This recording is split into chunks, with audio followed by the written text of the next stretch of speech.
normalement, devrait organiser le festival pour l'édition 2024. Mais vu les dépenses effectuées août passé, on a jugé bon de mettre ça sur 2 ans. Donc, ça fait août sur prochaine qu'on va organiser le festival. Mais néanmoins, ceux qu'on a aidés pour le FA ont commencé par nous déranger. Par exemple, l'année passée, il y a des gens qui ont eu l'information tardivement et qui n'ont pas pu se faire inscrire pour prendre leur FA. Ceux-là ont commencé par nous déranger que de tout faire pour les aider. Ils doivent avoir leur FA cette année. Donc c'est ça qui nous a amené à faire une assise ordinaire. Et à cette assise, on a décidé de donner le FA aux gens sans le festival. Du 16 au 17 août, nous allons donner le FA aux gens. Et à vive prix, comme c'est une ONG, nous portons une aide à la population. Dès qu'ils vont se rapprocher de nous, on va en discuter avec eux. Pour nous joindre, ils peuvent contacter le 66 26 44 39.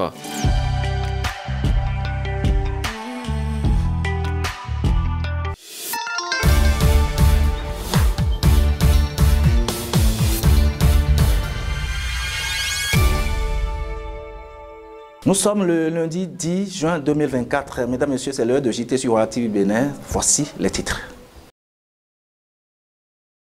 Examen du brevet d'études du premier cycle dans la commune de Dangbo. Le maire Maodo Djossou lance les épreuves dans le centre de composition du CEG Djigbe. Tournée gouvernementale de reddition de comptes dans la commune des Agégués. Les prouesses du PAG pendant les 8 ans du pouvoir de la rupture saluées par le maire et ses populations. Et puis, tournoi international de la vallée. Le top donné le 24 juin prochain au stade Omnisport d'Adjoum. À nouveau, salut. Ce lundi 10 juin 2024 se déroule sur toute l'étendue du territoire national l'examen du brevet d'études du premier cycle BEPC. Dans la commune de Dangbo, c'est au centre de composition du CEG Djigbe que le maire de la commune a lancé les épreuves. Pour rappel, 24 725 candidats composent dans 34 centres dans le département de l'Ouémé. Suivez dans cet extrait les propos du maire de la commune de Dangbo pour le compte de cette commune. C'est une joie pour moi de voir ce centre et revenir à Djigbe, parce que c'était un centre ouvert mais qui avait subi entre-temps qui avait eu des problèmes et c'était fermé, mais aujourd'hui ça a été ouvert et je suis très content. Je félicite le gouvernement pour nous avoir quand même compris et accordé ce centre. Je suis très satisfait de comment les choses se déroulent ici. J'ai vu que les examinateurs sont au complet présents, les enfants aussi sont bien installés dans les salles et tout se passe bien. La première épreuve est déjà lancée et tout se passe très bien. Je souhaite que tout ira très bien et que les enfants, pour ma part, ils travailleront bien et le succès sera total à Djigbe. La commune des Agégués a reçu dans la journée du vendredi 7 juin 2024 la délégation gouvernementale de reddition de comptes conduite par Madame le ministre de la fonction publique Adidiatou Matisse. Cette délégation a pour but de rendre compte des prouesses faites par le pouvoir de la rupture depuis 2016 dans cette commune lacustre. Pour plus de précision, c'est dans ces images prises par Gérard Coteillon et commentées par Urubina Lono. L'exercice de reddition de comptes continue son chemin dans différentes communes du département de l'Ouémé à travers des tournées. Aux Agégués, la délégation gouvernementale, à sa tête Madame le ministre de la fonction publique, a fait le bilan des actions réalisées par le gouvernement du chef de l'État Patrice Talon depuis 8 ans dans cette zone lacustre du Bénin. Un moment qui a connu des témoignages des filles et fils de la dite commune qui ont bénéficié des beaux projets mis en place par le gouvernement. Les populations du département de l'Ouémé désormais savent que le social se fait. Les différentes cibles que nous avons touchées à travers nos différents programmes et projets mis en place par le gouvernement ont bousculé, d'accord, à nos micros pour pouvoir venir témoigner. Et les quelques-uns que nous avons pris, c'est des filles et fils de ces localités-là, de ces communautés-là. Et donc, ces communautés se sont rendues compte de ce que c'est du vrai, c'est du concret. Non seulement les infrastructures, les hôpitaux, tout ce que vous voyez, l'électricité, l'eau, tout ça là, ça évolue, mais aussi le bien-être de la population aussi intéresse le chef de l'État et son gouvernement. Et c'est pour cela que tous les jours, le personnel du ministère des Affaires sociales et de la microfinance vaque à ses obligations professionnelles. Eh bien, nous l'avons expliqué, tout le monde a compris et de plus en plus, on le fera encore davantage. Cette tournée, si on ne l'avait pas organisée, peut-être que nous autres hommes politiques, nous devions quand même essayer de faire quelque chose chacun à son niveau dans ces localités parce qu'il était normal que,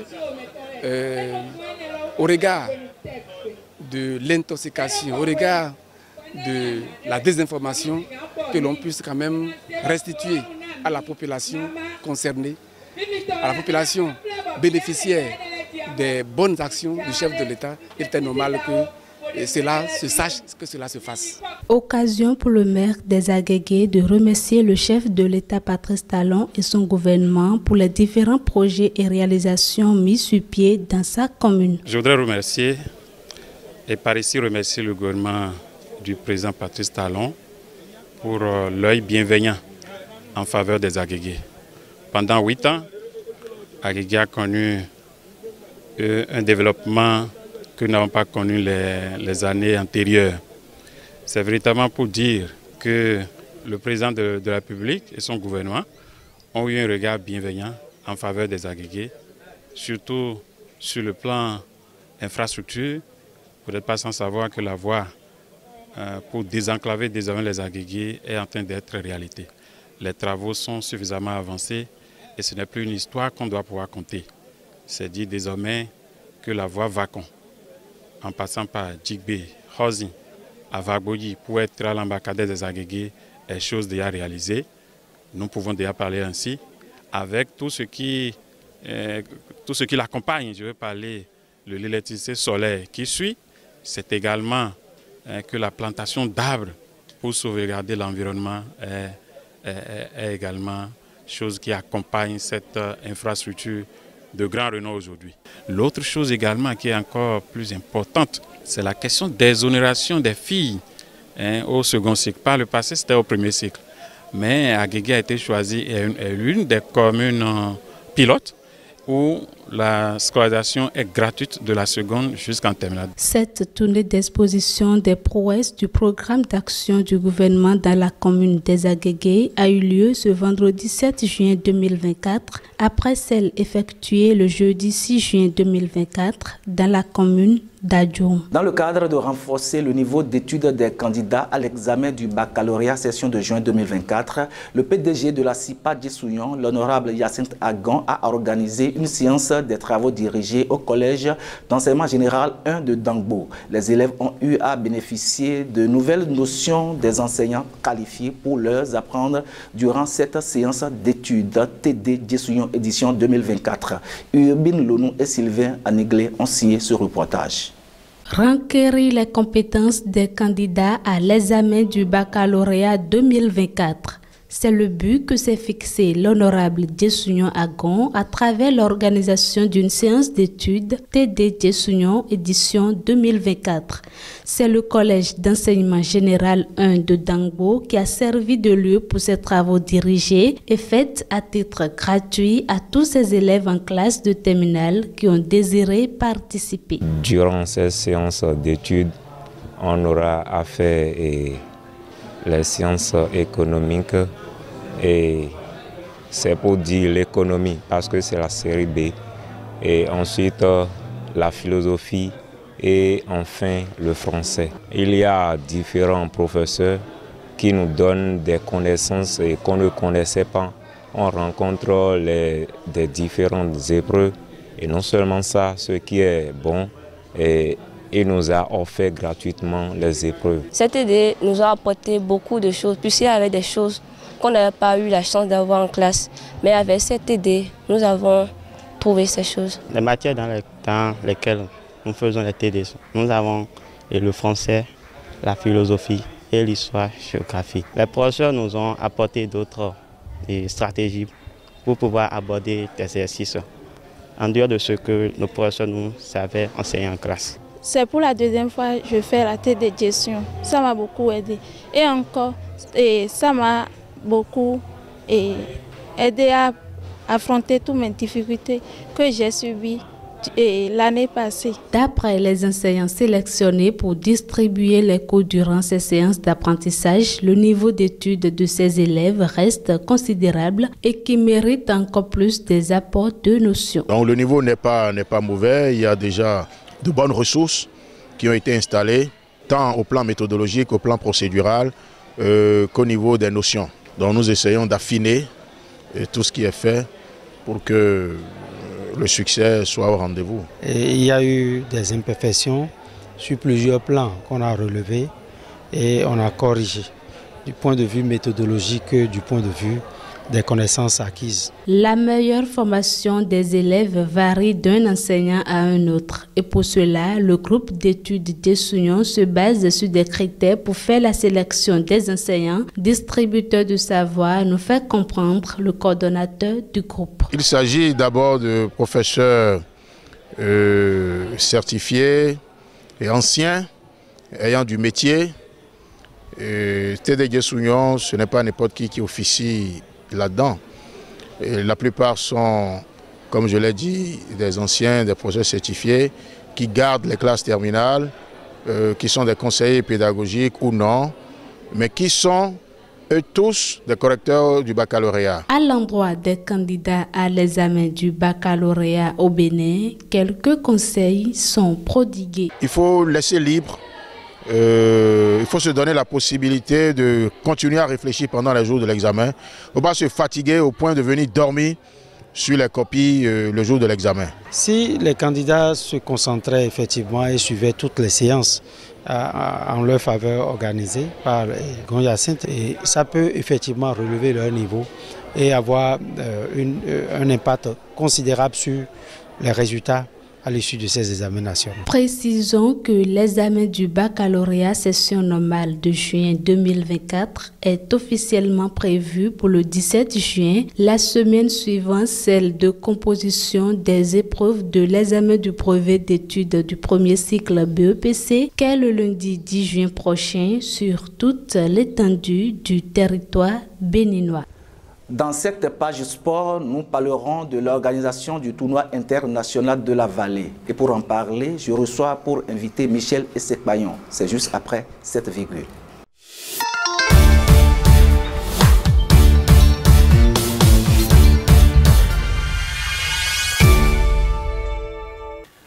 Michel Essekpayon, bonjour. Bonjour, monsieur Eric Koutika. Vous êtes l'organisateur du tournoi international de la Vallée. Dites-nous, que retenir de TIV? Le TIV, comme vous l'avez si bien dit, c'est le tournoi international de la Vallée. Une initiative que nous avons ensemble mûrie avec des amis footeux et également avec les responsables de l'agence Green Star for Management, dont je suis désormais le directeur au niveau national, au niveau du Bénin. Alors, je voudrais savoir, comme tous les internautes de Royal TV Bénin, quelles ont été les motivations en initiant ce tournoi? Merci bien, monsieur le journaliste. En initiant ce tournoi, nous avons à cœur de combler un vide. Vous savez, de façon globale, dans la sphère du football national au Bénin, on constate qu'à chaque moment du mercato, il y a l'absence cruelle de transferts venant des jeunes footballeurs béninois. Dans le même temps, vous constatez que dans les pays de la sous-région, ça bouge, notamment le Nigeria, le Ghana, le Burkina Faso, la Côte d'Ivoire et consorts. Les jeunes s'exportent très rapidement et vont signer, décrocher de très bons contrats vers l'Europe. Et on s'est dit, quels sont les soucis, quelles sont les difficultés qui font qu'au niveau du Bénin, cela ne marche pas. On s'est rendu compte dans ce constat-là qu'on manque d'organisation, qu'on manque de management. Et puisque nous, on a eu la chance d'être désigné ou d'être nommé directeur au plan national d'une agence de management, on s'est dit, bon voilà, avec les relations, avec les scouts, avec les directeurs sportifs qui travaillent avec cette agence-là, on a rapidement proposé ce tournoi pour pouvoir combler le vide, faire venir des recruteurs, faire venir des directeurs sportifs, des agents FIFA autour des jeunes footballeurs béninois. Et pourquoi pas? Parce qu'il faudra élever un tout petit peu le niveau. C'est pourquoi nous avons fait appel aux jeunes de la sous-région pour que ceux ici puissent se frotter à eux, pour véritablement se rendre compte quand même du niveau très élevé du football chez les autres. Et comme ça, on pourra avoir la chance quand même d'avoir des jeunes béninois qui pourront être détectés par ces recruteurs pour rejoindre les clubs européens. Je crois que c'est l'idée qui est derrière ce tournoi. Donc, nous avons véritablement à cœur de faire de ce tournoi un marché de business. On parle de business dans le sport, faire du business autour de ce tournoi-là et permettre à ces recruteurs qui vont quitter plusieurs pays de l'Europe et d'Afrique de toucher les belles rares pour pouvoir les porter, je vais y arriver, vers l'Europe. Alors, dites-nous, pour cette première édition du TIV, combien de centres sont attendus? 12 centres sont attendus, 12 de ces pays. Malheureusement, après le tirage au sort, AS Sondisco Sporting Club du Ghana a désisté parce qu'ils ont eu en tout temps une invitation sur Antalya en Turquie pour un tournoi des jeunes. Et donc, ils ont préféré aller en Turquie, mettre les ressources, dépenser de l'argent pour se retrouver du côté de la Turquie, pour aller monnayer les talents, je dirais pour aller jouer ce tournoi international du côté de la Turquie. Donc, les Ghanéens, ils ont fait défection depuis samedi soir et on les a fait remplacer par Real Sport de Parakou, que vous connaissez très bien, voilà, avec son équipe de jeu, le club de M. Touneyi Badoukou, qui va faire venir ces jeunes de l'académie pour compétir. Donc, en dehors de cette défection, on a 4 pays qui vont s'affronter, qui vont se retrouver autour du Cuiron dans la vallée de l'Ouémé, à savoir la Côte d'Ivoire, le Bénin, le Togo et le Nigeria. Avant votre mot de la fin, je voudrais vous demander, M. Sekpayon, quelle est la différence entre le tournoi international de la vallée et les autres tournois de vacances? Bon, vous-même, vous voyez déjà la différence. La différence, c'est que ce tournoi est un tournoi de détection. C'est un tournoi international. Voilà, non seulement c'est un tournoi international, c'est un tournoi de détection. La nouveauté, ou je dirais l'innovation, c'est la présence des recruteurs. Et ça ne se passe pas comme ça souvent au Bénin. Et c'est très rare que des gens organisent des compétitions et des recruteurs quittent des pays européens pour venir. Il y a des agents FIFA qui seront là. Il y a des recruteurs auprès de clubs européens et africains qui seront là. Il y a des directeurs sportifs qui seront là. Donc, M. Koutiko, la différence, elle est là. C'est juste montrer quand même qu'on a la possibilité de faire ce qui se fait de mieux dans les pays qui s'exportent véritablement en matière de football. Et je crois que la différence, ça va se faire, Inch'Allah, sur le terrain, à travers une bonne organisation, à travers quand même un football de bon niveau. Et par la grâce de Dieu, pour les éditions à venir, nous allons encore faire mieux que ce que nous entrevoyons pour cette saison. C'est du lourd ce que vous préparez. Ça se passe de quand à quand? Déjà à partir du 24 juin au 29 de ce mois, de 24 au 29 juin 2024. Et ça va se passer au stade Omnisport d'Adjoum. Merci à vous, M. Michel Sekpayon. Quel est votre mot de la fin?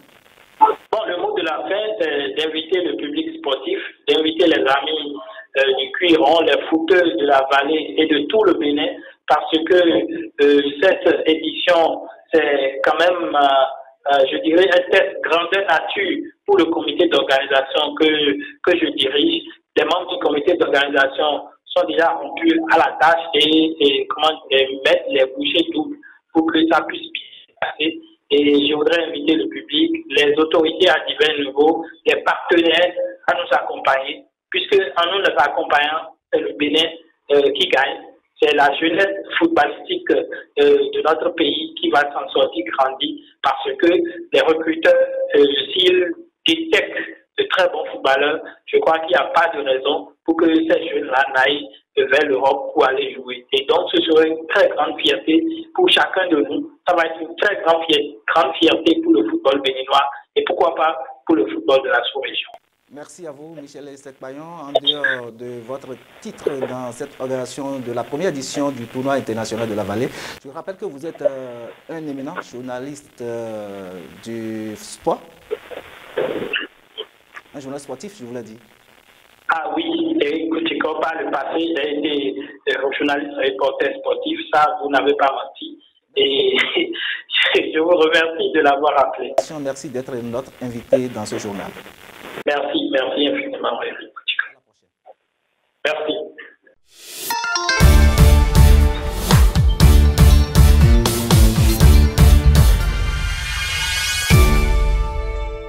On ne peut pas réussir dans l'existence sans apprendre à gérer son temps. Inutile de rédiger la meilleure réponse du monde à la première question d'un examen. Si l'on est pris de court pour répondre aux autres, on ratera quand même l'examen. C'est sur cette citation que nous souhaitons bonne composition à tous les candidats au BPC session de juin 2024. Fin de ce journal, nous vous remercions de l'avoir suivi. Recevez Sophie Moukarin le vendredi pour JT Week-end. D'ici là, portez-vous bien.